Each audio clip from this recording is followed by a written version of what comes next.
Hello guys, welcome back to my channel once again here on YouTube. Thank you very much for joining me today for this awesome video I'm about to do for you. If you've clicked on this video and you want to put up with me talking about this, then fair play to you. I had to sit through 5, nearly 6 hours of these two pay-per-views to review them just for a laugh, really. And I put myself through it because Nathan the wrestling guy, bless him, I got him to review December to Dismember for me as a laugh, and he pulled it off. He done very well, and it was funny to watch. I'm very pleased for you doing that for me, Nathan. Cheers, buddy. Now it's me returning the favour. Let's get on with it then. As you can see, I've got those amazing pay-per-views in the background there. The Hall of Shame, Wrestling DVD Hall of Shame. Well, first up, Crown Jewel. Before I go into everything, I just want to say I'm going to do this head-to-head, slightly different to how I've done the other ones in the past. I'm not going to go match against match comparison.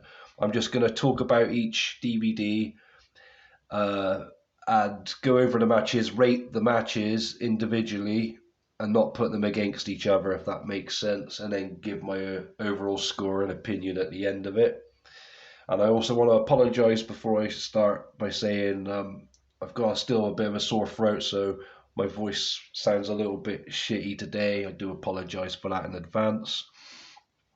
So let's get into it then. So Crown Jewel 2018 was never officially released anywhere in the world. This was custom made for me by a friend. And the only reason I asked my friend to make this for me was for this video, so I could watch it and compare this to December to Dismember to find out which was really that bad.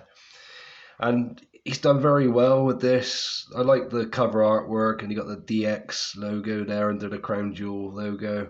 The 12 certificate, if it was released officially, that is. And yeah, there you go. There's the back. The matches, I'll leave them on there in a second when I go over everything. And there's the disc, which looks pretty cool. It says Blu-ray disc on. But yeah, not to worry. Let me try and put that into focus a little bit if I can. I don't think I can with this camera. I do apologise. But let's go over the matches then. So I never watched this before. I went into this, as a kind of virgin, I guess, and then I came out disappointed, maybe. I don't know. Well, we had a World Cup tournament held during this Crown Jewel, and I did like the sound of that. And as you might know, in my previous videos, I've said I enjoy wrestling tournaments and stuff, so I got a little bit excited about it. We had Hulk Hogan hosting this pay-per-view. And for some reason, I thought this was the pay-per-view that had Hogan's team against Flair's team. Well, obviously, that's a different pay-per-view. I don't even know what I'm on about. But anyway, we had the first match was a first round World Cup tournament. Rey Mysterio versus Randy Orton. Pretty evenly matched. Rey picked up the win with a botched-looking roll-up for the pin. I gave this one a score at 2 out of 5. Orton gave Rey a post-match beatdown. Kind of sucked. On a different note, I think the actual World Cup trophy itself looked absolutely shit. Very cheaply made. Very strange, but that's just my opinion. We had Jeff Hardy against The Miz in another first round matchup for the World Cup. Very slow and sluggish like match. In the end, The Miz picked up the victory after reversing the twist of fate into a skull crushing finale. I gave this one a 2.5 out of 5.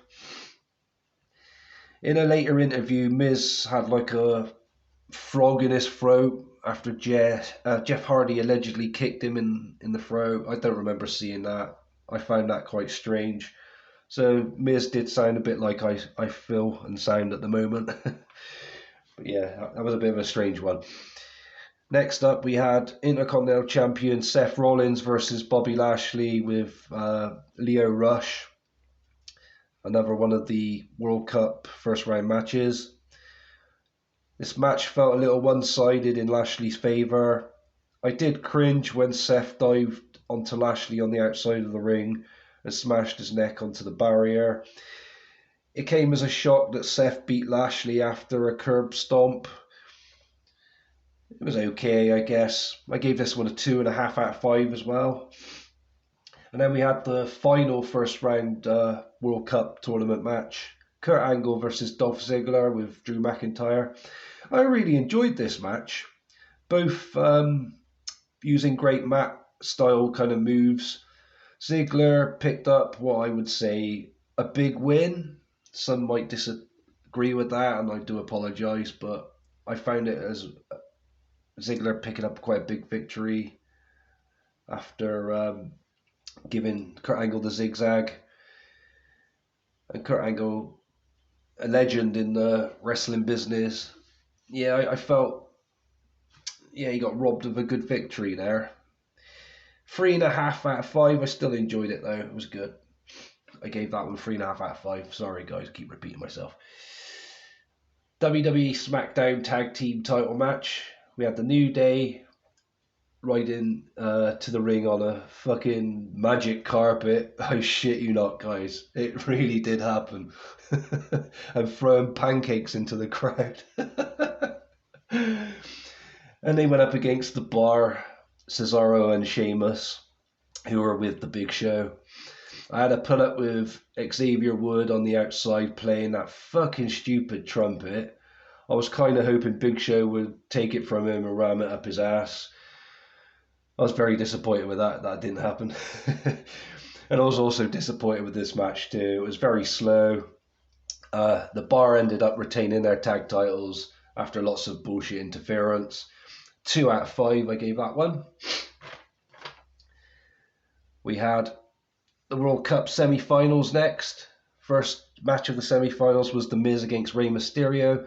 This was sadly another slow match. I like both superstars, but I felt that this one went on for far too long. A skull-crushing finale, which Rey managed to kick out of, left him with a bloody nose. Miz won after countering a West Coast pop. Is that still what that move's called after the 619? Is it the West Coast pop? Do they still call it that? I don't know, guys. Let me know in the comments below. But yeah, 2 out of 5, that one. Seth Rollins was against Dolph Ziggler in World Cup tournament semi-final number 2. This match was okay, I guess. Some people like Ziggler, but every time I see him, he just reminds me of Spirit Squad. Sadly. Sorry, guys. I know he has a lot of fans, and I've got nothing against him. That's just how he comes across, as when I see him. Still shocked he beat Angle in the first round, I must say, though. He was very close right up to the end. And pretty evenly matched. And Dolph picked up the victory after help from Drew McIntyre, which led to a super kick for the win. I gave this one a 3 out of 5. A lot of shock victories in this pay-per-view, I thought. Next up, we had Samoa Joe versus AJ Styles for the WWE Championship. I went into this match hoping them both to have like a 5-star match they would put on in the TNA days. I guess it was okay for what it was. They had to water everything down a bit for WWE standards, I guess. Styles managed to retain. I gave this one a 3 out of 5. Brock Lesnar against Braun Strowman for the Universal Championship. I really wanted to see the two of these guys go at it. Fuck's sake. Following a cheap shot by then Raw GM Baron Corbin with the Universal Championship. Just before the bell, Strowman was hit with 5 slow F5 finishers from Lesnar for a bullshit victory, in my opinion. 0.5 out of 5 for that one. The Miz versus Dolph Ziggler World Cup final. So this is 2 heels against each other, I guess. How weird, right? Ziggler changed his attire as well. I thought I'd note that. From black to silver. Maybe Dolph shat himself, scared to face the awesome Miz, I don't know. Drew got sent to the back, which kind of set the tone for Miz as a face. I don't know, that's just my opinion, guys. Before the bell had rang, the Miz injured his knee while performing a move onto Ziggler onto the outside of the ring. And the ref tried to call the match to go to Ziggler for the win by forfeit. Then Shane McMahon replaced Miz in the match, then picked up the win. A fucking hell of a mess it was. I gave this one a 0.5 out of 5 as well. Absolutely ridiculous. And then we got our wonderful main event, which was the Brothers of Destruction against D-Generation X. So Shawn Michaels came out of retirement for one more match with a shaved head as well. It looks very strange seeing him like that. I want to point out, I love DX's cuts they wore to the ring. They look pretty badass. This was just slow and awful, this match. Triple H got injured and had to deliver one of the worst looking pedigrees I've ever seen to Kane to pick up the victory. In what I thought was a shock victory as well, because the Brothers of Destruction deserved to win that, surely. Anyway, speaking of Kane, he embarrassingly lost his mask during the match as well, and I thought that was a fucking joke.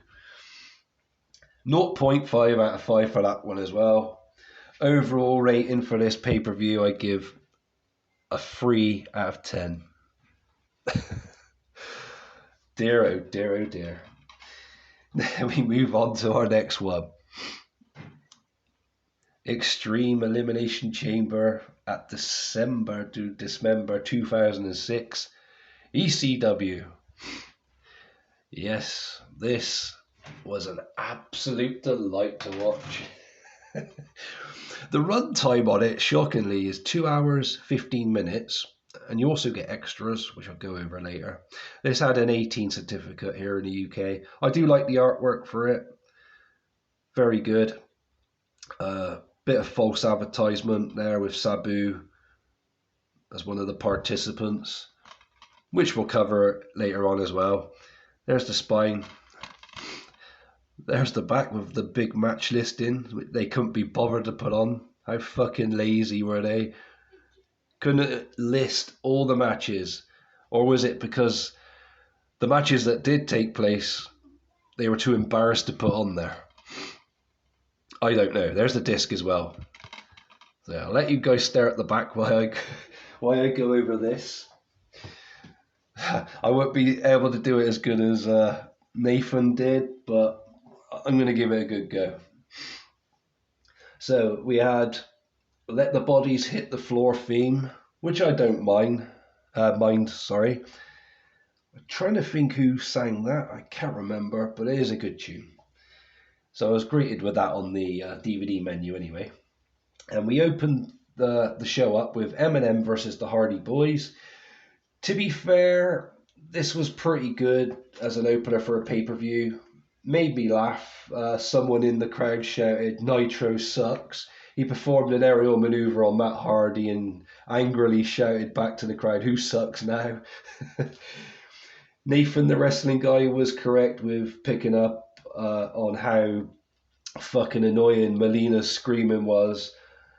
It did get on my nerves a bit, but after all that, I'm not surprised because she does have quite a set of lungs on her, doesn't she? But yeah, 3 out of 5 I gave that one. We had Matt Striker versus Balls Mahoney next in an extremely enforcement of rules match, which Matt Striker decided to make up these fucking rules himself. So no foul language, no eye gouging, no moves performed from the top rope, no hair pulling, absolute rubbish like that. Just absolutely ridiculous. And this was an absolute fucking mess of a match. 0.5 out of 5. Why did I put myself through this? I keep saying to myself, why? Why did I put myself through watching these bloody pay-per-views? Anyway, a segment backstage shows Sabu taken out by some mystery person, we don't even fucking find out who, and obviously removed from the main event Elimination Chamber match.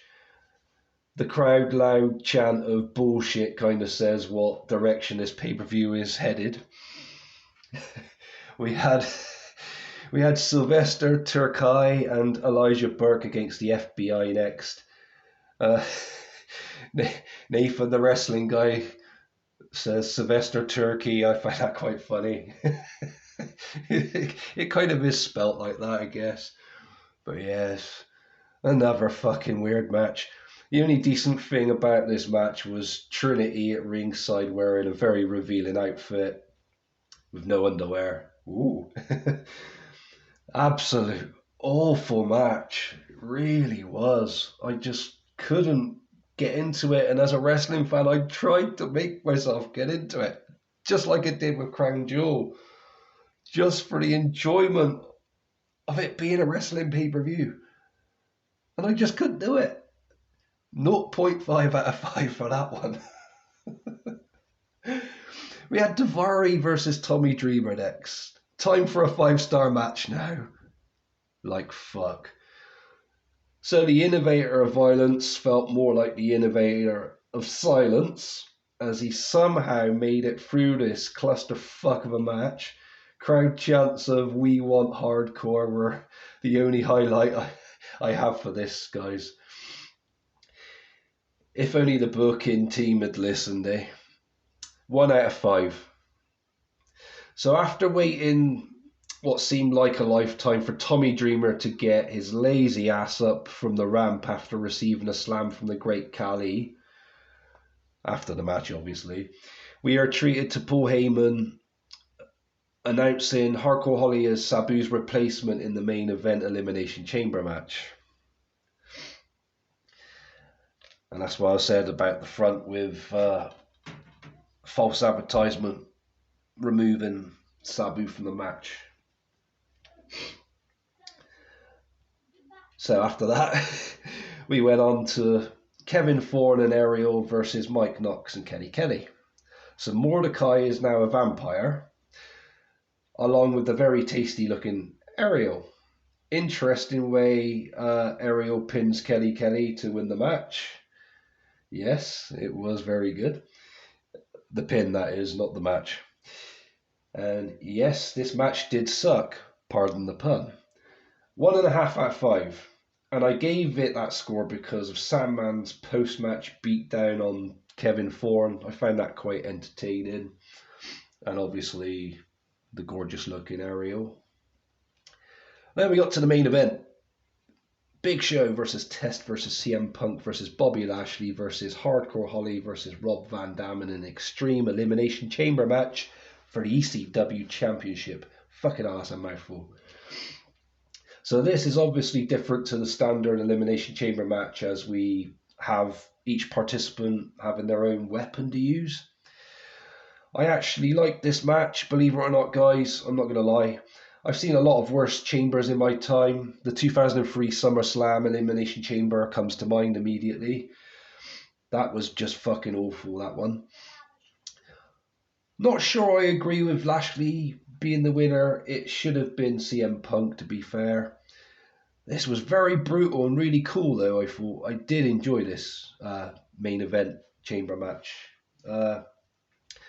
Strange thing that happened. Hardcore Holly was eliminated by Test with a 2-count fall. Honestly, I had to rewind and just see that for myself on a second take because I couldn't fathom that. What the hell? So technically, Hardcore Holly is still in that match 16 years on. What the fuck? He was never eliminated.